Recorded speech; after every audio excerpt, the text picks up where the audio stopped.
What's happening, people? Dan Lawless here, West Ham Fan TV, outside Old Trafford. That's right, I'm here a few days earlier for the fixture against Man United. Thought I'd get down a few days earlier and just have a few drinks and get here nice and early for the game Saturday, right? It's at Old Trafford, innit? I'm joking. I'm here for work. I'm not that stupid. So I thought I'll pick up Scott's quite busy at the moment, so I'm picking up the preview for Scott. Big match preview, I've got to say that. And I thought, what better place to come and do it than Old Trafford? So lighting's not great here, but it is what it is.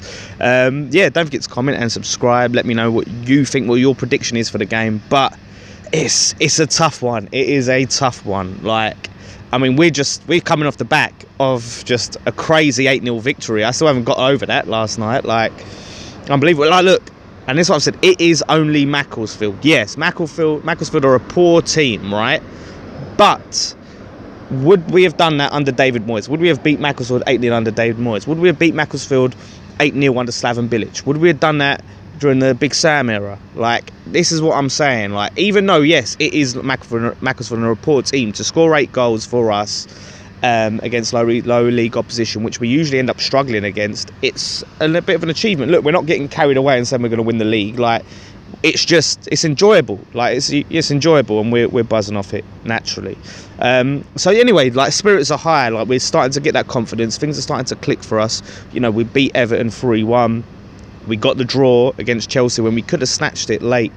So mentally we're in a good place right now. And Man United, I think, is quite the opposite. They're obviously going through some problems off the pitch as well as on the pitch.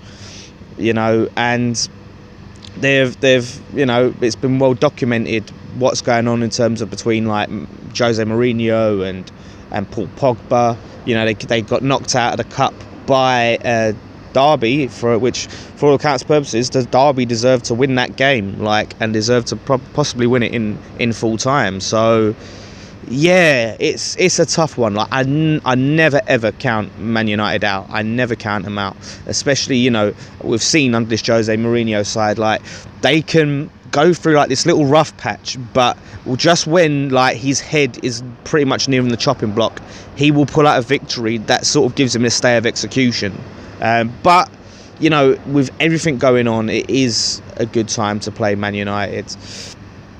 You know, they've sort of, like, in a position where the way they set up, like, it's not the Man United of old. They don't really go all out or attack. They don't go for it. He can be quite conservative. It's so weird. He's sort of like the Portuguese Big Sam at times, in terms of, like, he seems to try and nick that early goal and then, you know, close up shop, basically.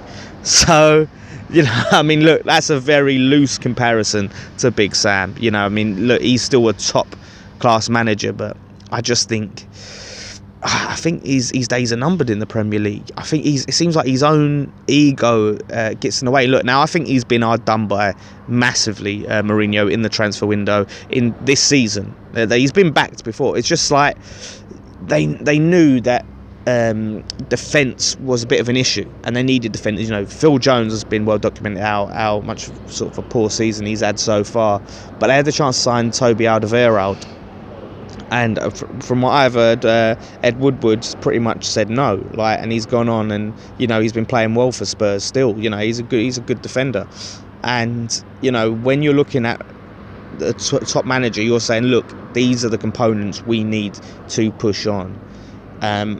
And they're not backing him, and I think when that happens, Mourinho just sort of mentally, it's like he gives up, and he sort of, you know, it's like he's sort of, I wouldn't say down tools, but, like, look, you know, it seems like he's sort of like, all right, well, if you're not going to back me, I'm not going to try. In a way, I'm not going to go out. Look, I'm going to show you I can't give these fans the attacking football that they crave, because you ain't giving me the tools to do it. So yeah, it's a funny one. Like I said, I never count out. Sorry, I thought the security was coming after me there. Yeah, no, I never count out Man United, but it is a good time to play them. So yeah, I don't know. Like, you know, it's like this game. You know, if we win, you know, I'll be buzzing. But, you know, I won't be like super surprised because of the state they're in. But if we lose, I wouldn't be super surprised because they have got a lot of quality at the end of the day. They've got, you know, some great players for their side, and it's just they're inconsistent. They're just inconsistent. They do tend to perform better away from home in terms of results than they seem to at home. I don't know, or it's obviously playing at home. There's this expectation to attack from the crowd, rightly so. But I don't know. Like, I'm not counting them out. I'm still a bit nervous of it. But you know, like I said, it's a good chance to play Man United. So it's a good time, I mean, to play Man United. So predictions, it's so hard with predictions and what to do, what to go for. I mean, last time they came to our ground, you know, it was a 0-0 victory. It looked like Mourinho was playing for the point. Like, obviously he didn't want to lose, he wanted to get that Champions League spot.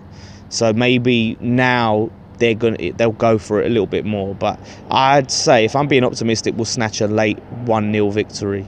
Hopefully Arnautovic will be back, which will make a massive difference. It would have made a big difference if we'd had him against Chelsea. So if we're going to have Arnautovic back, then that's the key component, and it'll be interesting to see how he sets up. I'd pretty much keep the same team against Chelsea, which was near enough the same team against flipping Everton.